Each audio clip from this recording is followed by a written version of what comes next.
சென்னையை அடுத்த பெருங்களத்தூர் பழைய ஜிஎஸ்டி சாலையில் அமைந்துள்ள இருசக்கர வாகனங்கள் உதிரி பாகங்கள் விற்பனை செய்யும் கடைகளில் மழைநீர் புகுந்ததால் லட்சக்கணக்கில் பொருட்கள் சேதமடைந்தன. இதனால் கடை உரிமையாளர் கையேறு நிலையில் உள்ளார்.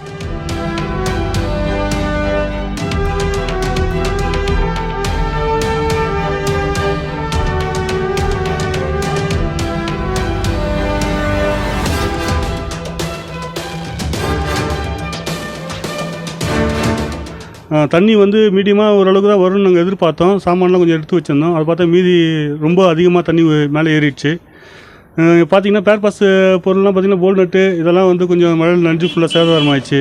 இந்த பக்கம் அவுட்ரு, கீர் அவுட்ரு, கிளச் அவுட்ரு இந்த மாதிரி இதெல்லாம் ரொம்ப எடுத்து வச்சு பாதுகாப்பாக தான் எடுத்து வச்சுருந்தோம். ஆனால் அந்தளவுக்கு மீறியும் தண்ணி வந்ததுனால ஃபுல்லாக இதுவாகிடுச்சுண்ணா. அதனால்